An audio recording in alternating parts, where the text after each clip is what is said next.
addition to my role in, just to give you a little bit about me, and then we can all kind of share little bits about us to introduce ourselves on my role here.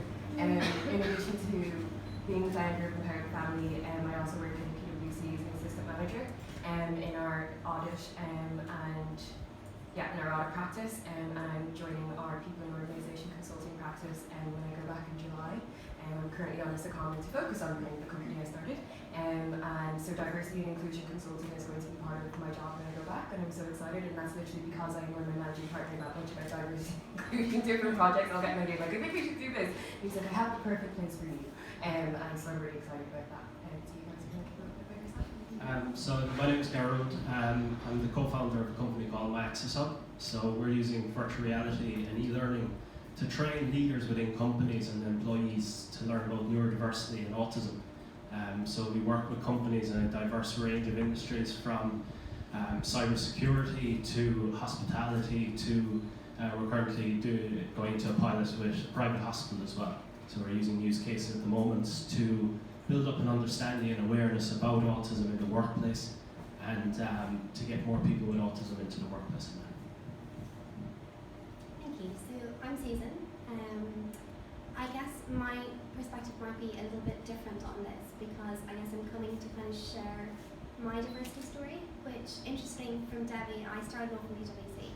I spent 10 years in the world of finance and investments, and even though you might look at me and think, oh, she really looks like she fitted in there, I really didn't. So it's trying to give that perspective that diversity is for everyone, even though you might look like culturally you fit in or gender-wise you fit in or you don't. Diversity is something that really, really affects everybody. So I ended up leaving because I completely burnt out, feeling like a square peg in a round hole. And I went back, I studied business psychology, and I started to really understand all the psychology behind diversity and behind inclusion. And so when I founded my business, I built it on connection. So the idea that what we share is that we all want to belong, we all want to feel valued, we all want to feel heard. And just because we look like we fit in doesn't necessarily mean that we do. So I guess that's my perspective, and I'd love to kind of discuss it with everyone else and see how we can broaden the idea of diversity to include people rather than exclude people. Thank you, good evening. My name is Sandra Healy, and I'm Head of Diversity and Inclusion in DCU. It's coming up to my 2-year anniversary, so I started on the 4th of December 2 years ago. And before that, I would have spent 20 years in the telecoms industry, working across the UK and Ireland. Similar to our first speaker there, I started out as a graphic designer, which is hard to believe really, because I ended up then, I studied graphic design in London, and I set up and ran the graphic design studio in Harrods for 5 years. And then I got into tech, which is another long story I won't go through now. But I've done everything from technical engineering into pre-sales consulting into senior leadership roles within the tech industry. And I think it's probably about 12 years now I've been involved on a voluntary basis in diversity and inclusion in Ireland. I think I set up, I must check that out actually, if I set up the first ever diversity and inclusion team in Ireland, I don't know. It was a very long time ago, and that was in 2002. And I set up and led the diversity and inclusion team within the organisation, and then myself and the CEO at the time were involved in setting up and representing Ireland on the Diversity Council for Telefonica in Europe. And then when I went into Vodafone, then I chaired the Women's Network there, and I was part of the Diversity Committee as well. Now I had a day job as well, right? This was all voluntary. And I studied my Master's in Organisation Psychology in DCU, so that was really my connection to the university. And when I was in industry, I used to reach into the academic community and bring them in to help, back up some of the work I was doing around D&I. And since I was delighted to go into DCU, I was actually asked to go in and present on diversity and inclusion, and then 8 months later I ended up completely out of tech and leading on D&I, which is my absolute passion. So completely out of tech, out of leadership and into higher education. But what that allows me now is to have access to all the academic expertise within the university.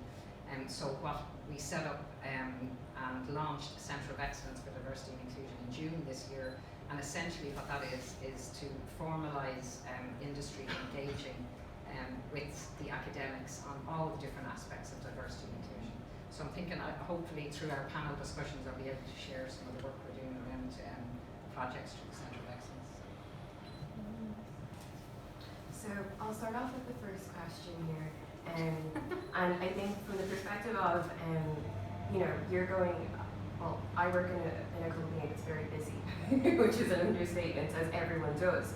And they have these big, huge market concerns around that market risk. And you're constantly putting out fires that come up in the media and these other things. And I really feel like, how do we, and you obviously both of you are trying to encourage companies to make D&I a priority. So how do we get companies to create a sense of urgency around D&I, or just prioritize it when they have so many other major concerns around market risk and things going on in the news and everything else? And so for them, it's kind of really low down on the list of things we need to kind of worry about today. So for a CEO of a company, the number one issue for them when it comes to their board is money.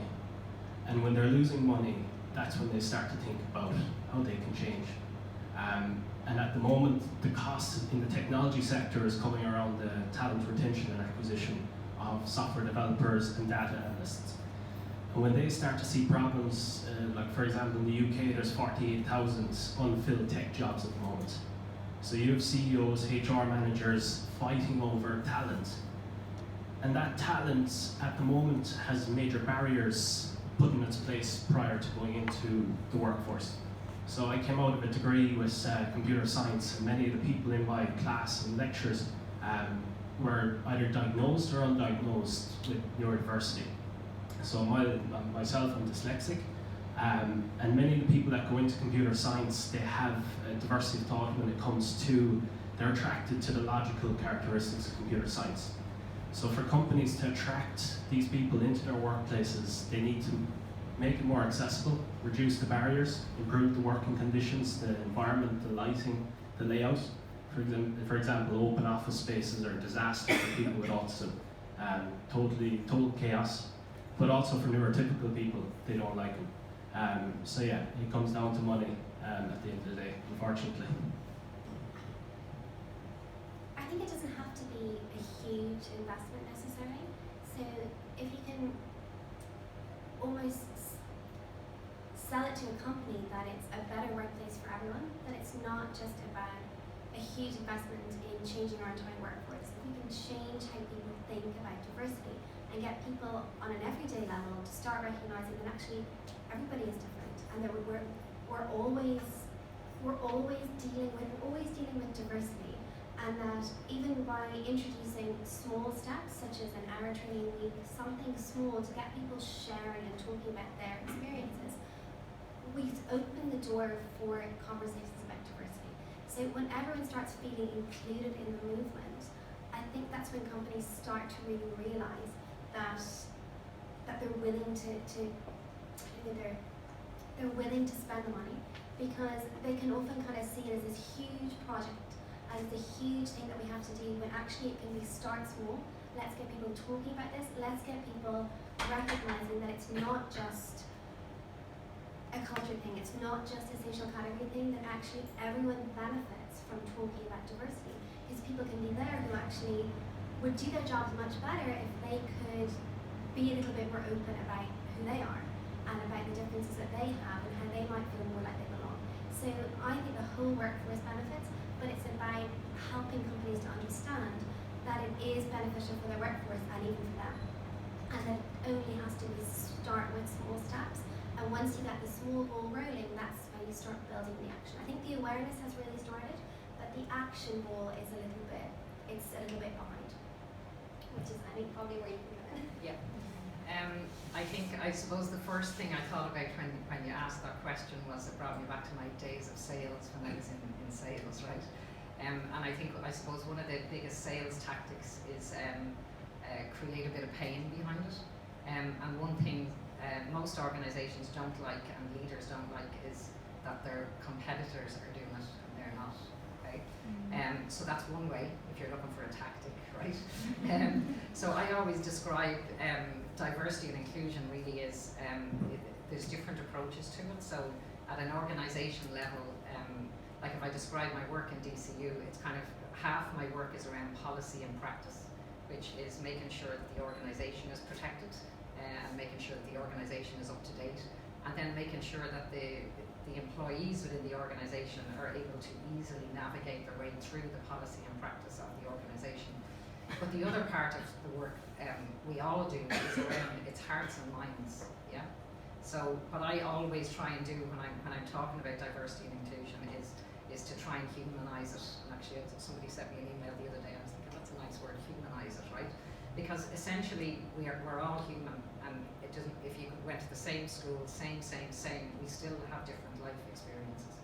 So when it comes to hearts and minds, what I always try and do is find a personal story, or find somebody with a personal story that lives in the world of the person that you're trying to convince, and get them to tell the story. So, like I'll give you an example of one of the stories I share. I remember back probably about 10 years ago, I went and I interviewed a senior leader in a tech company. She was CEO, one of the few at the time. And I asked her, what does diversity and inclusion mean to you? And what does it mean on a day-to-day basis? And she said to me, well, recently one of my directors came to me and to tell me that he has just found out that his mother has terminal cancer and she has 3 months to live. And I said, geez, that's terrible, what did you do? And she said, well, I said to him, well, what do you need? And he said, well, I need 3 months off. And she said, well, go and he said, how can I take 3 months off? He said, who's going to run things with, I have sales targets of this going on, who is going? And she said, that is not your concern. Your concern is the 3 months off that you need to go and be with your mother, and you leave us to deal with all of that. And that's, like, you can't write that into a diversity policy, and you can't force people to behave in that way. But how I describe it is, we're all human. We all have speed bumps in our lives, whether you're male, female, Irish, not, it doesn't matter. Shit happens, if I can use that. Sorry, make sure you take that one out. Brady wouldn't like that. But that's essentially, that's it. Like marriages break up, kids get sick, and parents need looking after. These are the type of things that happen in our world. And a truly inclusive environment is one that supports us as humans through every single aspect of our lives. And that's the truly inclusive environment. But the challenge we have at an organisation level and at a practitioner level is, how can we encourage people to come to the organisation when this stuff happens in their lives? And that's an environment, that's the truly inclusive environment, is when all employees, no matter what it is, feel like that they can go into work and say, you know what, I'm suffering with depression and I'm not going to be able to contribute at the same level that I've been contributing, and hopefully over the next 3 to 6 months I'm going to be fine and I can get back upon my feet. Can you support me in that? And these are the things, the real realities of life that people hide and don't bring into work and don't disclose, and that breaks people, it breaks the organisation, it breaks the team, and I think that's practitioners like us. And if you were to go into a CEO, and I'm going to generalise, you can't go into a CEO and have that conversation, because unless you find the one thread that connects with them. Like, for example, I was talking to I'm sorry I'm taking up time, I'll tell this story quickly. I was talking to Tom Clonan. Does anybody know Tom Clonan? His son has intellectual disabilities, and he is a campaigner. He was an captain in the army for years. He writes for the Irish Times. And we were having a conversation around how can he mobilise people and parents that are in the same situation as him to get it on the government agenda, so that these people are supported as parents. And that's what I said to him, you need to look across all the corporate organisations that have huge clout and buying power, essentially, because of the people that they hire, and use them to go in and tell their stories and mobilise them. So how many parents have challenging situations at home, and they don't go into the workplace to talk about that because they're too senior, or it's not okay to bring it into the boardroom, or they just don't talk about it, and they struggle every day going in and have this aspect of their lives that's completely hidden. And what I said to Tom is, if you can find them, I don't know how you find them, but if you can find them, so the partners of the big consultancy firms, or the partners of the big financial services firms, get them in a room and get them to start sharing their personal stories, and realise the clout they have when they come together as a as a group, that's how you're going to be able to drive change. And I think that that's what we do around diversity and inclusion, and that's why these events are really important, because it connects people like us so that we're able to help each other and all boats rise and help each other drive the agenda forward. So thank you, sorry. No, that's amazing. And I would just like to add a little tiny bit to that in relation to, you know, I always speak very highly of Virgil, who is our managing partner, and I started to understand why it is that he's such an amazing person. And there was a Mark study by Catalyst do research based on gender diversity in the workplace, and it's around having men who are allies to women, and the factors to look out for that make them more likely to be allies to women. And it's things like if their mum worked, or if they were a single mom. And his mum is Mary O'Rourke, who is the Fianna Fáil TD, so she worked. And he is an ally to you, whether you're purple, blue, boy, girl, LGBTQ, disability. He's just a genuinely nice person. He doesn't see any of that. All he sees is, are you going to get the job done, and what can we do to support you to help that happen? And he wants to create an environment that supports that. And so a massive change came in under him when he took over as managing partner. And you know, it's so important to have leaders like that in the organization. Yeah, I know, and it is like a how to do that. You know, I can't go off and change other people's past to make their mom work or something, but it is try and create that relationship in some way, and then they become an ally to people because they understand, you know, how difficult it is. And I was hearing this other thing about how adversity makes really good leaders. And I was like, well, what am I going to do? Go around traumatizing, like, you know, people? You know, you can't do that. But I think if you've gone through some sort of adversity in your own life, it makes you a lot more compassionate in general with other people when it comes to diversity and inclusion. I think it really changes your perspective. So, from my perspective, it took me to go through to feel like a round peg in a square hole, and to eject out that culture, and to have that almost traumatic experience, for me to start noticing what I share with people rather than where we differ. And that's when things start to change, because when you start to be a little bit vulnerable and you start to give it up, then you realize that people are much more vulnerable with you. But it really takes maybe something to have that sea change almost rapidly. It took me to kind of totally eject out of a culture. And then I realized, whoa, hang on a second, there's definitely a different way of doing things. And that is, for me, has evolved very quickly. And by me being open with people and giving that vulnerability and sharing my story, I find so many people who will have a true human connection with you because you slightly open up. So a little bit like I said earlier about starting things small, if you can get the people like Virgo to actually open up with a little bit about their story, they make it safe for other people to do that. But it needs to be people who are setting the tone, who are setting the culture, because the other people don't feel safe. So that's, just wanted to contribute on that. Yeah, no, and literally around that thing of don't feel safe or don't feel comfortable. One of the greatest stories that Virgo tells is how there was a partner who was gay, and he came up to Virgo and was like, I'm gay, and Virgo was like, okay, so. And he was like, well, I'm comfortable to say that to you, but there's other people who work here who don't feel comfortable to say that. And that is why when I say we do LGBTQ, we do LGBTQ. Glee is one of the most amazing ERG groups that we have in PwC, and we do these amazing inclusive events that everyone gets behind, including Virgil. And just sharing that one story with him, he's just like, I don't want that to happen. I didn't realize that was happening.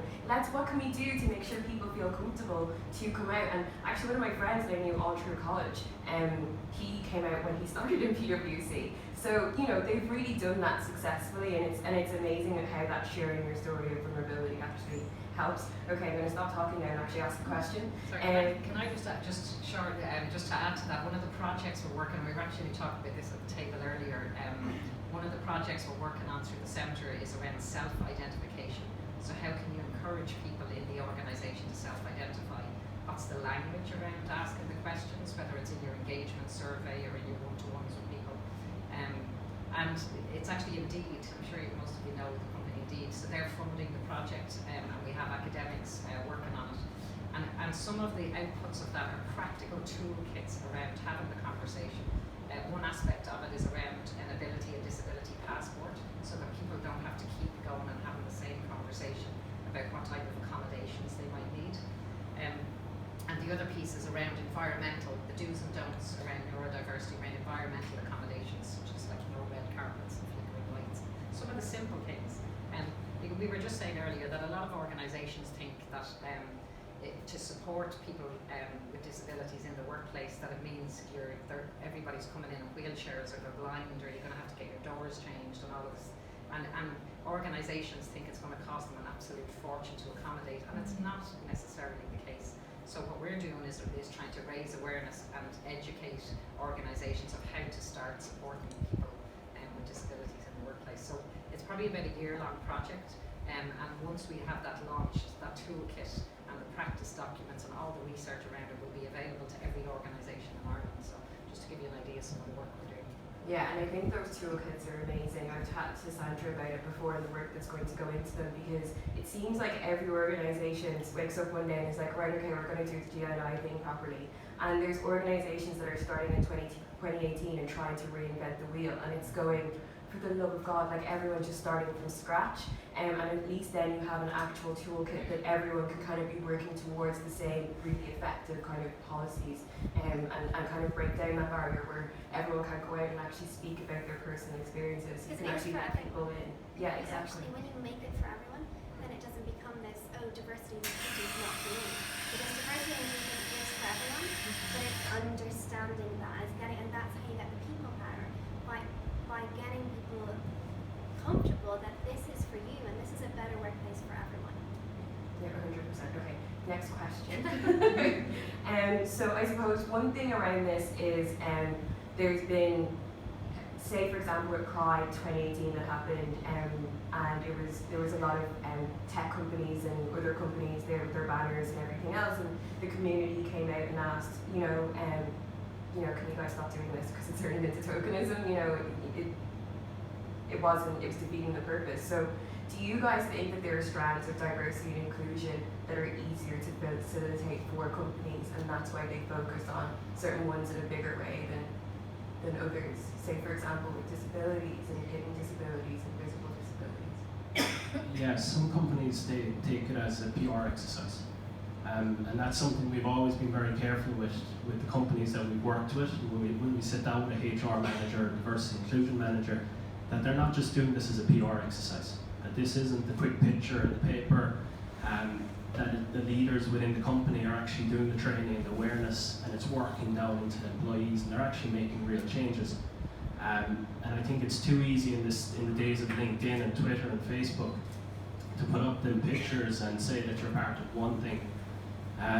With our sector, within the disability sector, what we're finding in the diversity inclusion is that the focus on it is on gender and LGBT, and that disability is being left out of the conversation a lot of the time. And this comes down to disclosures, like what we were talking about earlier, Sandra, that we're going up against companies. We're on a panel one day, and we asked the question of a CEO. He had about 600 or 700 staff, and we asked him what's his policy around neurodiversity, and he said, well, we don't hire people like that.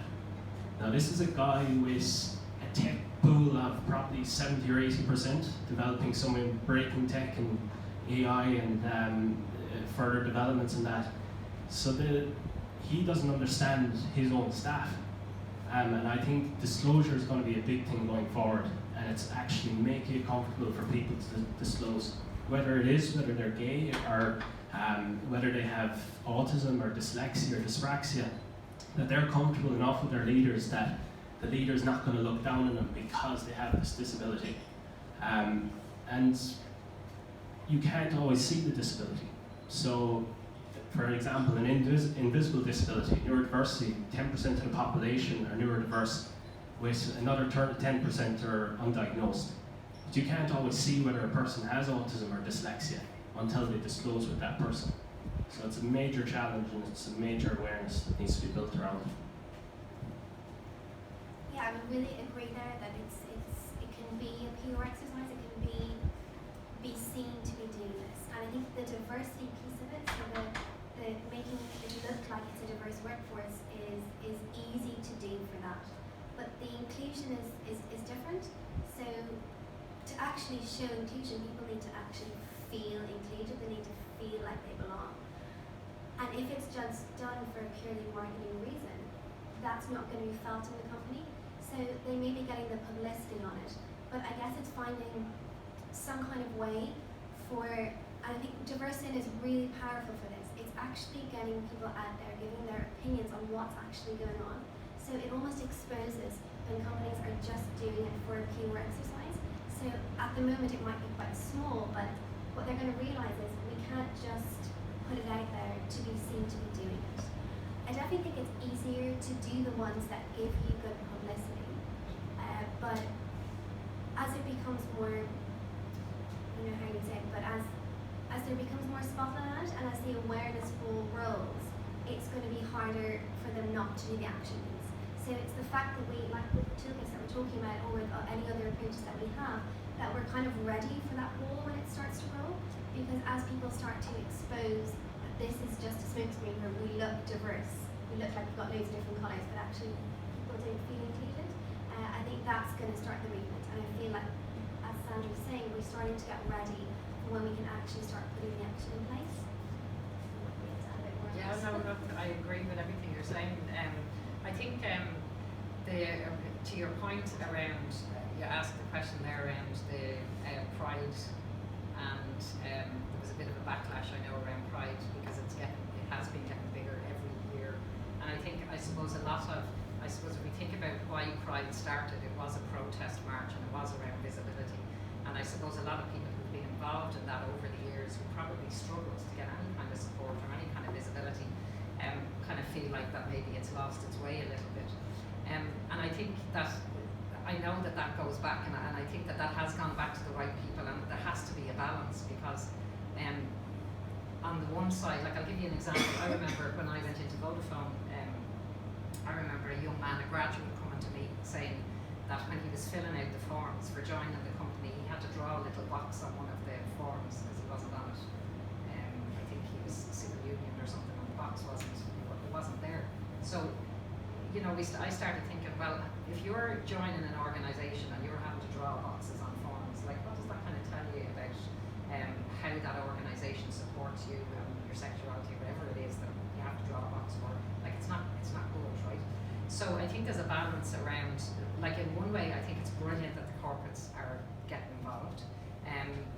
I'll tell you another story actually. I remember an organisation coming to me, and I just started in DCU, and they said, we're going to get a bus or something in Pride, and I said, all right, okay, so what is diversity and inclusion? What's your strategy in the rest of your organisation? What do you mean, we haven't actually started yet? Okay, so you're going to get a bus, you're going to spend how much money on, you're going to go and you're going to get this bus, you're going to try and mobilise, because everybody wants a nice day out and on a bus and free drinks, whatever, right? So you're going to get, and so the people who are really gay in your organisation that probably haven't been able to come out for years, you're going to probably offend them and not get them on board. You have no strategy around D&I, and you're going to marginalise a whole lot of other people who are going to feel like they're not supported. So maybe going out and getting a bus this year is not a good idea, right? And thankfully, they did take my advice, and that's what they did. But I gave them the information they needed to be able to go back into the organisation and sensitively have that conversation instead of just going, we're not supporting Pride this year. So I do think there has to be a balance. I think Pride has been absolutely fantastic, and I think the marriage equality campaign is one of the best, most efficient campaigns I think in the world.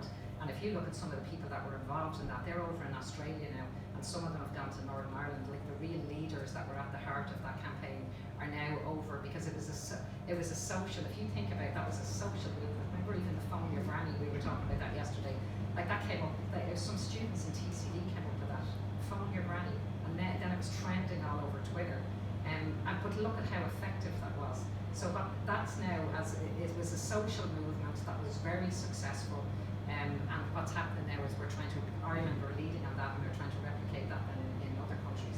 So I think it's a great, and now look at, I don't think I've been in an organisation recently that doesn't have an LGBT team, because people feel comfortable enough to walk into the organisation, whether there's an LGBT team there or not, to be able to walk in and say, yeah, I'm gay, what are we doing about it here?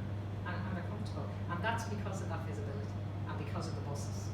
But it's also because of the people who've been campaigning probably since the 1950s. And, so I think there has to be a bit of a balance around it.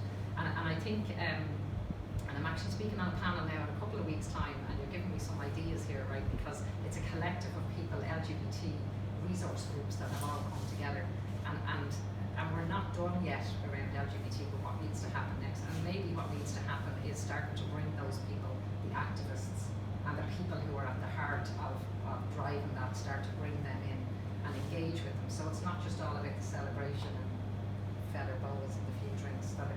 Let's get back to the heart of the activism and what were people trying to achieve and the struggle for that. And I think that some of the other aspects of D&I, there's some real kind of learning in that around how do we mobilise the community and get people to engage, because we're not great at that in Ireland. Even the taxi driver was telling me that on the way in. He's going, you need to write to Leo Varadkar. And I was going, I don't drive, I get taxis everywhere. And he's going, no, somebody has to do it. And I go, it's not going to be Mix and Late. But you know, we're not great. But it is a great example of social activism, I think, and one, as I said, that we're sharing